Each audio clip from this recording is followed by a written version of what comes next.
ಒಂದು ಕಡೆಯಲ್ಲಿ ಮಾಜಿ ಸಚಿವ ಎಚ್.ಡಿ. ರೇವಣ್ಣ ಅವರು ಅರೆಸ್ಟ್ ಆಗಿದ್ದಾರೆ. ಇತ್ತ ಅವರ ಸ್ವಕ್ಷೇತ್ರ ಹೊಳೆನರಸೀಪುರದಲ್ಲಿ ಜೆಡಿಎಸ್ ಕಾರ್ಯಕರ್ತರು ಪ್ರತಿಭಟನೆಗೆ ನಿರ್ಧಾರವನ್ನು ಮಾಡಿಕೊಂಡಿದ್ದಾರೆ ಎನ್ನುವಂಥದ್ದು ಗೊತ್ತಾಗ್ತಾ ಇದೆ. ಎಸ್ಐಟಿಯಿಂದ ಮಾಜಿ ಸಚಿವ ಎಚ್.ಡಿ. ರೇವಣ್ಣ ಬಂಧನ ವಿಚಾರಕ್ಕೆ ಸಂಬಂಧಿಸಿದಂತೆ ತಮ್ಮ ನಾಯಕರ ಬಂಧನವನ್ನು ಖಂಡಿಸಿ ಇವತ್ತು ಪ್ರತಿಭಟನೆಯನ್ನು ಮಾಡ್ತಾರೆ. ಹೊಳೆ ನರಸೀಪುರದಲ್ಲಿ ಜೆಡಿಎಸ್ನಿಂದ ಪ್ರೊಟೆಸ್ಟ್ಗೆ ತಯಾರಿಯನ್ನು ಮಾಡಿಕೊಳ್ಳಲಾಗ್ತಾ ಇದೆ. ಹಾಸನದ ಹೊಳೆ ನರಸೀಪುರದಲ್ಲಿ ಜೆಡಿಎಸ್ ಪ್ರತಿಭಟನೆಯನ್ನು ಮಾಡುತ್ತೆ. ಇವತ್ತು ಪ್ರತಿಭಟನೆ ಹಿನ್ನೆಲೆಯಲ್ಲಿ ಪಟ್ಟಣದಲ್ಲಿ ಬಿಗಿ ಪೊಲೀಸ್ ಬಂದೋಬಸ್ತನ್ನು ಏರ್ಪಡಿಸಲಾಗಿದೆ. ಹೊಳೆ ನರಸೀಪುರದಲ್ಲಿ ಒಂದು ಕಡೆಯಲ್ಲಿ ಆತಂಕ ಇದೆ. ತಮ್ಮ ನಾಯಕ ಅರೆಸ್ಟ್ ಆಗಿದ್ದಾರೆ ಎನ್ನುವಂಥ ಬೇಸರ ಜೆಡಿಎಸ್ ಕಾರ್ಯಕರ್ತರಲ್ಲಿ ಇದೆ. ತಮ್ಮ ನಾಯಕನ ಬಂಧನವನ್ನು ಖಂಡಿಸಿ ಇವತ್ತು ಪ್ರತಿಭಟನೆಯನ್ನು ಮಾಡ್ತಾರೆ. ಹೊಳೆ ನರಸೀಪುರದಲ್ಲಿ ಜೆಡಿಎಸ್ನ ಕಾರ್ಯಕರ್ತರು ನಡೆಸಲಿರುವಂಥ ಪ್ರತಿಭಟನೆಯನ್ನು ನಡೆಸಿ ತಹಶೀಲ್ದಾರ್ಗೆ ಮನವಿಯನ್ನು ಸಲ್ಲಿಸ್ತಾರೆ. ಸತತ 20 ವರ್ಷಗಳಿಂದ ಹೊಳೆ ನರಸೀಪುರ ಕ್ಷೇತ್ರದ ಶಾಸಕರಾಗಿದ್ದಾರೆ ಎಚ್.ಡಿ. ರೇವಣ್ಣ.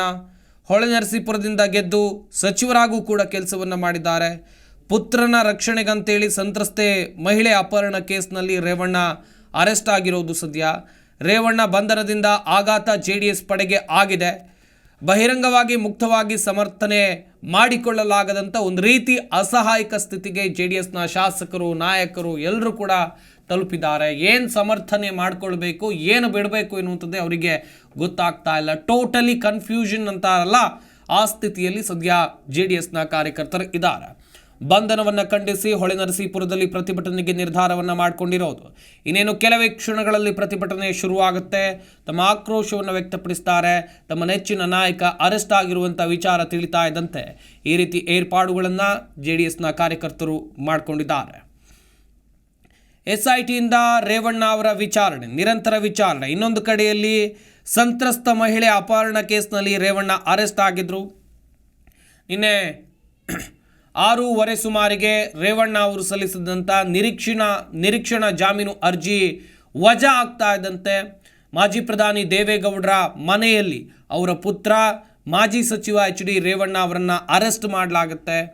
ಅದು ಕೂಡ ಮಾಜಿ ಪ್ರಧಾನಿಗಳ ಮನೆಯಿಂದಲೇ ಅರೆಸ್ಟ್ ಮಾಡಿ ಕರ್ಕೊಂಡು ಹೋಗ್ತಾರೆ ಎಸ್ಐಟಿ ತಂಡದವರು. ದೊಡ್ಡ ಮಟ್ಟದ ಮುಜುಗರದ ಪ್ರಶ್ನೆ ಇದು ಅವರ ಕುಟುಂಬಕ್ಕೆ. ಯಾಕಂತೇಳಿದರೆ ಕರ್ನಾಟಕದಲ್ಲಿ ಪ್ರತಿಷ್ಠಿತ ಕುಟುಂಬ. ಒಂದು ಕಡೆಯಲ್ಲಿ ತಂದೆ ಮಾಜಿ ಪ್ರಧಾನಿ, ಕುಟುಂಬದವರೆಲ್ಲರೂ ಕೂಡ ರಾಜಕಾರಣದಲ್ಲಿದ್ದವರು, ಸಹೋದರ ಮಾಜಿ ಮುಖ್ಯಮಂತ್ರಿ, ಅರೆಸ್ಟ್ ಆಗಿರೋ ರೇವಣ್ಣವರು ಮಾಜಿ ಸಚಿವರು, ಪುತ್ರ ಸಂಸದ, ಹೀಗೆ ಮತ್ತೊಂದು ಪುತ್ರ MLC, ಹೀಗೆ ಕುಟುಂಬದವರೆಲ್ಲರೂ ಕೂಡ ರಾಜಕೀಯದಲ್ಲಿದ್ದವರು, ಐಷಾರಾಮಿ ಜೀವನ ಸಾಗಿಸಿದವರು ಏಕಾಏಕಿ ಅರೆಸ್ಟ್ ಆಗ್ತಾರೆ. ಅದು ಕೂಡ ಪುತ್ರನ ವಿಚಾರದಲ್ಲಿ ಅಂತ ಹೇಳಿದಾಗ ಒಮ್ಮೆಲೆ ಚಿಂತೆ ಆಗೋದು ಸಾಮಾನ್ಯ. ಹೀಗಾಗಿ ರೇವಣ್ಣ ಅವರು ಅರೆಸ್ಟ್ ಆಗಿ ನಿನ್ನೆ SITಯಲ್ಲಿದ್ದರು. SIT ಅವರನ್ನು ಕರ್ಕೊಂಡೋದಂಥ ಸಂದರ್ಭದಲ್ಲಿ ವಿಚಾರಣೆಯನ್ನು ಮಾಡಿದರು. ಅದಕ್ಕಿಂತ ಮುಂಚಿತವಾಗಿ ಆರೋಗ್ಯ ತಪಾಸಣೆ ಕೂಡ ಆಯಿತು.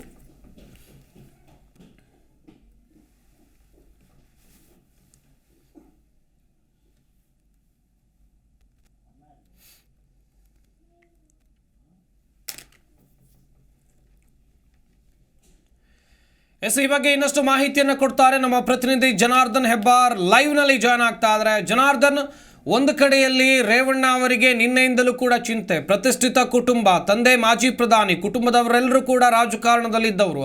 ಆದರೆ ಇಂಥ ಒಂದು ಮುಜುಗರದ ಪ್ರಕರಣದಲ್ಲಿ ಅರೆಸ್ಟ್ ಆಗಿದ್ದಾರೆ. ಒಂದು ಕಡೆಯಲ್ಲಿ ಇವತ್ತು ಆಗುವಂಥ ತನಿಖೆ, ಇವತ್ತು ಯಾವ ರೀತಿಯಾಗಿ ತನಿಖೆ ಆಗುತ್ತೆ, ರೇವಣ್ಣ ಅವರ ಮುಂದಿನ ಭವಿಷ್ಯ, ಅವರ ಪುತ್ರನ ಮುಂದಿನ ಭವಿಷ್ಯ ಹೇಗಿದೆ ಜನಾರ್ದನ್ ಇಲ್ಲಿ? ಸಂಪತ್, ಇದು ಅತ್ಯಂತ ಹೈ ಪ್ರೊಫೈಲ್ ಕೇಸ್. ಯಾಕಂದರೆ ಕರ್ನಾಟಕದಲ್ಲಿ ಯಾವ ಫ್ಯಾಮಿಲಿಯಲ್ಲೂ ಕೂಡ ಇಷ್ಟೊಂದು ಪ್ರಭಾವ ಇರುವಂಥ ರಾಜಕೀಯ ಕುಟುಂಬ ಇಲ್ಲ. ಕಾರಣ ಏನು ಅಂತಂದರೆ MLC, MLA, ex-MLA ಅಥವಾ ಮಾಜಿ ಸಚಿವ, ಮಾಜಿ ಮುಖ್ಯಮಂತ್ರಿ, ಮಾಜಿ ಪ್ರಧಾನಿ, ಸಂಸದ, ಹೀಗೆ ಪ್ರತಿಯೊಂದು ವಿಭಾಗದಲ್ಲೂ ಕೂಡ, ಜನಪ್ರತಿನಿಧಿ ವಿಭಾಗದಲ್ಲಿ ಪ್ರತಿಯೊಂದು ವಿಭಾಗದಲ್ಲೂ ಕೂಡ ಇದ್ದಾರೆ. ಜಿಲ್ಲಾ ಪಂಚಾಯತ್ ಸದಸ್ಯರವರೆಗೂ ಸಹಿತ. ಅಂದರೆ ಆ ಮಟ್ಟದ ಪ್ರಭಾವ ಈ ಕುಟುಂಬದಲ್ಲಿದೆ. ಆದರೆ ಈ ಹೈ ಪ್ರೊಫೈಲ್ ಕೇಸನ್ನು SIT ಅವರು ಬೇಯಿಸಿರೋದು ಬಹಳ ಅಚ್ಚರಿಕರ ವಿಚಾರ. ಯಾಕಂತಂದರೆ ಇಷ್ಟೊಂದು ಪ್ರಭಾವ ಇರುವಾಗ ಕೇಸ್ಗಳು ಮುಚ್ಚೋಗ್ತವೆ ಅನ್ನೋಂಥ ಆರೋಪಗಳೇ ಜಾಸ್ತಿ ಇರುತ್ತೆ. ಈಗ ರೇವಣ್ಣ ಅವ್ರನ್ನ ಇವರು ವಶಕ್ಕೆ ತೆಗೆದುಕೊಂಡಿದ್ದಾರೆ. ರೇವಣ್ಣ ಅವರು ಈಗಾಗಲೇ SIT ವಶದಲ್ಲಿ ಇದ್ದಾರೆ. ನಿನ್ನೆ ದಿನ ತನಿಖೆ ಕೂಡ, ಅವರು ವಿಚಾರಣೆ ಕೂಡ ಆಗಿದೆ. ರಾತ್ರಿ ಮೆಡಿಕಲ್ ಟೆಸ್ಟ್ ಕೂಡ ಆಗಿದೆ.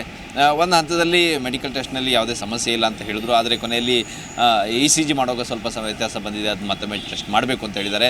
ನೀವು ಪ್ರತಿದಿನ ಪೊಲೀಸ್ ಕಸ್ಟಡಿಯಲ್ಲಿ ಇರುವಂಥ ಸಂದರ್ಭದಲ್ಲಿ ಯಾವುದೇ ಆರೋಪಿಗೆ ಪ್ರತಿದಿನ ಮೆಡಿಕಲ್ ಟೆಸ್ಟ್ ಆಗುತ್ತೆ. ಇವತ್ತು ಕೂಡ ಮತ್ತೊಮ್ಮೆ ಮೆಡಿಕಲ್ ಟೆಸ್ಟ್ಗೆ ಕರೆದುಕೊಂಡು ಹೋಗ್ತಾರೆ. ಇಲ್ಲಿ 2-3 ವಿಚಾರ ಏನಂತಂದರೆ, ರೇವಣ್ಣ ಅವರ ಹೇಳಿಕೆಯನ್ನು ಒಂದು ಕಡೆಯಲ್ಲಿ ದಾಖಲಿಸ್ಕೊಳ್ತಾರೆ, ಇನ್ನೊಂದು ಕಡೆಯಲ್ಲಿ ಸಂತ್ರಸ್ತೆ ಅಥವಾ ಕಿಡ್ನಾಪ್ಗೆ ಒಳಗಾದ ಮಹಿಳೆ ಏನಿದ್ದಾಳೆ ಅವರ ಹೇಳಿಕೆಯನ್ನು ಕೂಡ ಇವರು SIT ಅವರು ದಾಖಲಿಸ್ಕೊಳ್ತಾರೆ. ಇಬ್ಬರ ಹೇಳಿಕೆಯನ್ನು ಕೂಡ ತೆಗೆದುಕೊಂಡು ದಾಳಿ ಮಾಡಿ ನೋಡ್ತಾರೆ. ನಂತರದಲ್ಲಿ ಸ್ಥಳ ಮಹಜರಿಗೆ ಹೋಗಬೇಕಾಗತ್ತೆ. ಸಂತ್ರಸ್ತೆ ಕೊಟ್ಟಂಥ ಹೇಳಿಕೆಗಳು, ಅಲ್ಲಿಯ ಸ್ಥಳ ಮಹಜರು ಮತ್ತು ರೇವಣ್ಣ ಅವರ ಹೇಳಿಕೆ, ಆರೋಪಿತ ಸ್ಥಾನದಲ್ಲಿರುವಂಥ ರೇವಣ್ಣ ಅವರ ಹೇಳಿಕೆ ಎಲ್ಲವೂ ಕೂಡ ಭಾಳ ಪ್ರಮುಖ ಆಗುತ್ತೆ. ಸ್ಥಳ ಮಹಜರಿಗೆ ಹೋದಂಥ ಸಂದರ್ಭದಲ್ಲಿ ಇನ್ನಷ್ಟು ಮಾಹಿತಿ ಸಿಗ್ಬೋದು. ಅಂದರೆ ಇಲ್ಲಿ ರೇವಣ್ಣ ಅವರ ಮೇಲೆ ಬಂದಿರೋದು ಕಿಡ್ನ್ಯಾಪ್ ಮಾಡಿಸಿರುವಂಥ ಆರೋಪ. ಹಾಗಿದ್ರೆ ಯಾರು ಮಾಡೋದು ಕಿಡ್ನ್ಯಾಪ್? ಇದರಲ್ಲಿ ಇನ್ಯಾರೆಲ್ಲ ಶಾಮೀಲಾಗಿದ್ದಾರೆ, ಯಾವ ವಾಹನವನ್ನು ಬಳಕೆ ಮಾಡಲಾಯಿತು, ಅಥವಾ ಯಾವ ರೂಪದಲ್ಲಿ ಯಾವ ರೀತಿಯಲ್ಲಿ ಅವ್ರನ್ನ ಕಿಡ್ನ್ಯಾಪ್ ಮಾಡ್ಕೊಂಡು ಹೋಗಲಾಯಿತು, ಎಲ್ಲಿ ಕಿಡ್ನ್ಯಾಪ್ ಮಾಡಿದರು, ಎಲ್ಲಿ ಇಟ್ಟಿದ್ರು, ಬಚ್ಚಿಟ್ಟಿದ್ರು, ಅಲ್ಲಿ ಏನೆಲ್ಲ ಹಿಂಸೆಗಳನ್ನೇನು ಕೊಟ್ಟಿದ್ರ, ಇಂತಹ ವಿಚಾರಗಳನ್ನೆಲ್ಲವನ್ನು ಕೂಡ ತನಿಖೆಯಲ್ಲಿ ವಿಚಾರಣೆ ಮಾಡುವಂಥ ಸಂದರ್ಭದಲ್ಲಿ ಎಲ್ಲವನ್ನು ಮಾಹಿತಿ ಕಲೆ ಹಾಕ್ತಾರೆ. ಆ ನಂತರದಲ್ಲಿ ಮಧ್ಯಾಹ್ನದ ಮೇಲೆ ರೇವಣ್ಣ ಅವ್ರನ್ನ ಜಡ್ಜ್ ಮುಂದೆ ಪ್ರೊಡ್ಯೂಸ್ ಮಾಡುವಂಥ ಸಾಧ್ಯತೆ ಇದೆ. ಕೋರಮಂಗಲದಲ್ಲಿ ಜಡ್ಜ್ ಮನೆ ಎದುರುಗಡೆಯಲ್ಲಿ ಕೋರ್ಟ್ ನಂಬರ್ 32 ಅವರ ಜಡ್ಜ್ ಮನೆ ಮುಂದೆ ಹಾಜರುಪಡಿಸ್ತಾರೆ, ಮ್ಯಾಜಿಸ್ಟ್ರೇಟ್ ಮುಂದೆ ಅನ್ನುವಂಥ ಮಾಹಿತಿ ಸದ್ಯಕ್ಕೆ ಇರುವಂಥದ್ದು. ಅಲ್ಲಿ ಹೋದಾಗ ಸಾಮಾನ್ಯವಾಗಿ ಜಡ್ಜ್ ಮುಂದೆ ಹೋದಾಗ ಜೇಸಿಗೆ ಕೊಡುವಂಥದ್ದು ಜಾಸ್ತಿ ಇರುತ್ತೆ. ಅವ್ರನ್ನ ನ್ಯಾಯಾಂಗ ಬಂಧನಕ್ಕೆ ಒಪ್ಪಿಸ್ತಾರೆ ಯಾವುದೇ ಆರೋಪಿಯನ್ನು. ಯಾಕಂದರೆ ಓಪನ್ ಕೋರ್ಟ್ನಲ್ಲಿ ನೀವು ಕಸ್ಟಡಿಯನ್ನು ತೆಗೆದುಕೊಳ್ಳಿ ಕೇಳಿ ಅಂತ ಹೇಳಿ ಮಾತನ್ನು ಹೇಳ್ತಾರೆ. ಹೆಚ್ಚಿನ ಸಮಯಾವಕಾಶವನ್ನು ಜಡ್ಜ್ ಕೊಡಲ್ಲ. ಒಂದು 2 ನಿಮಿಷ ಅಥವಾ 1 5 ನಿಮಿಷದಲ್ಲಿ ವಿಚಾರವನ್ನು ಮುಗಿಸ್ತಾರೆ. ಹಾಗಾಗಿ ಇವತ್ತು ಮಧ್ಯಾಹ್ನದ ಮೇಲೆ ರೇವಣ್ಣ ಅವ್ರನ್ನ ಜಡ್ಜ್ ಮುಂದೆ ಹಾಜರುಪಡಿಸಿದಾಗ SIT ಅವರು ಕಸ್ಟಡಿಗೆ ತೆಗೆದುಕೊಳ್ಳೋದಕ್ಕಿಂತ ಹೆಚ್ಚಾಗಿ ಜೇಸಿಗೆ ಕೊಡುವಂಥ ಹಿನ್ನೆಲೆಯಲ್ಲಿ ರೇವಣ್ಣ ಅವರು ಇವತ್ತು ಬಹುತೇಕ ಪರಾಪ್ನಾಗ್ರಹ ಜೈಲಿಗೆ ಹೋಗುವಂಥ ಸಾಧ್ಯತೆ ಹೆಚ್ಚಾಗಿರುತ್ತೆ. ಆನಂತರ ನಾಳೆ ದಿನ ಅವರನ್ನು ಮತ್ತೆ ಕಸ್ಟಡಿಗೆ ಕೇಳುವಂಥ ಸಾಧ್ಯತೆ ಇರುತ್ತೆ. ಇನ್ನು ಕೇವಲ ರೇವಣ್ಣ ಅವರ ವಿಚಾರ ಮಾತ್ರ ಅಲ್ಲ, ಪ್ರಜ್ವಲ್ ಅವರ ವಿಚಾರನೂ ಕೂಡ ಹೆಸರು ಕೂಡ ಇದರಲ್ಲಿ ಪ್ರಸ್ತಾಪ ಆಗಿದೆ. ಜೊತೆಗೆ ಭವಾನಿ ಅವರ ಹೆಸರು ಕೂಡ ಇಲ್ಲಿ ಪ್ರಸ್ತಾಪ ಆಗಿದೆ. ಅಂದರೆ FIRನಲ್ಲಿ ಇವರ ಹೆಸರು ಕೂಡ ಉಲ್ಲೇಖ ಆಗಿದೆ. ಈ ಒಂದು ಪ್ರಕರಣದಲ್ಲಿ ಇವರು ಕೂಡ ನಮಗೆ ಆರೋಪಿ ಸ್ಥಾನದಲ್ಲಿ ಬರ್ತಾರೆ ಅನ್ನೋಂಥ ವಿಚಾರವನ್ನು FIRನಲ್ಲಿ ದಾಖಲು ಮಾಡಿದ್ದಾರೆ. ಹಾಗಾಗಿ ಒಂದು ವೇಳೆ ಇಲ್ಲಿ ವಿಚಾರಣೆ ಮಾಡ್ತಾ ಇರುವಂಥ ಸಂದರ್ಭದಲ್ಲಿ ಅವರು ಕೂಡ ಇದರಲ್ಲಿ ಶಾಮೀಲಾಗಿದ್ದಾರೆ, ಪ್ರಜ್ವಲ್ ರಾವತ್ ಮತ್ತು ಭವಾನಿಯವರ ತಾಯಿ ಭವಾನಿಯವರು ಕೂಡ ಶಾಮೀಲಾಗಿದ್ದಾರೆ ಅನ್ನೋದೇನು ಕಂಡು ಬಂದರೆ ಭವಾನಿ ಅವರನ್ನು ಕೂಡ ವಿಚಾರಣೆಗೆ ತೆಗೆದುಕೊಳ್ಳುವಂಥ ಸಾಧ್ಯತೆ ಇದೆ. ಅವರನ್ನು ಕೂಡ ವಿಚಾರಣೆ ಕರೆಸಿ ಏನೆಲ್ಲ ಆಯಿತು ಏನೆಲ್ಲ ಹೋಯಿತು ಅನ್ನೋಂಥ ಮಾಹಿತಿಯನ್ನು ಕಲೆ ಹಾಕುವಂಥ ಸಾಧ್ಯತೆ ಇದೆ. ಹಾಗಾಗಿ ಇನ್ನೊಂದು ಕಡೆಯಲ್ಲಿ ಭವಾನಿ ಅವರಿಗೂ ಕೂಡ ಸಂಕಷ್ಟ ಎದುರಾಗಿದೆ ಅನ್ನುವಂಥ ಒಂದು ಮಾಹಿತಿ ಸದ್ಯಕ್ಕೆ ಇರುತ್ತೆ. ಆನಂತರದಲ್ಲಿ ವಿಚಾರಣೆ ಹಂತದಲ್ಲಿ ಗೊತ್ತಾಗತ್ತೆ. ಇನ್ನು ಸಂಪತ್, ಇನ್ನು ಪ್ರಜ್ವಲ್ ಅವರ ವಿಚಾರದಲ್ಲಿಯೂ ಸಹಿತ ಬಹಳ ಕುತೂಹಲ ಇದೆ. ಯಾಕಂದರೆ ಈಗಾಗಲೇ 2 ಬಾರಿ ನೋಟಿಸ್ ಕೊಟ್ಟಾಗಿದೆ ಪ್ರಜ್ವಲ್ಗೆ ಆ ವಿಚಾರಣೆಗೆ ಹಾಜರಾಗಬೇಕು ಅಂತೇಳಿ. ಲಾಯರ್ ಮೂಲಕ ಮತ್ತು ಎಕ್ಸ್ ಖಾತೆ ಮೂಲಕ ಪ್ರಜ್ವಲ್ ಈಗಾಗಲೇ ಹೇಳಿಕೆ ಕೊಟ್ಟಿದ್ದಾರೆ, ತಾನು ಹೊರಗಡೆ ಇದ್ದೀನಿ, ಬರ್ತೀನಿ, ಲಾಯರ್ ಮೂಲಕ ಉತ್ತರ ಕೊಡ್ತೀನಿ, ಹಾಜರಾಗ್ತೀನಿ ಅನ್ನೋಂಥ ಮಾತನ್ನೆಲ್ಲ ಹೇಳಿದರು. ಆದಾಗ್ಯೂ ಸಹಿತ ಸೂಕ್ತ ಸಮಯದೊಳಗಡೆ, ನಿಗದಿತ ಸಮಯದೊಳಗಡೆ ಬಂದು ಹಾಜರಾಗಬೇಕು ಅಂತೇಳಿ SIT ನೋಟಿಸ್ ಕೊಟ್ಟಿದೆ. ಇನ್ನೂ ಕೂಡ ಹಾಜರಾಗಿಲ್ಲ. ಸಂಪತ್, ಥ್ಯಾಂಕ್ ಯು ಜನಾರ್ದನ್ ತಮ್ಮೆಲ್ಲ ಡೀಟೇಲ್ಸ್ಗಾಗಿ.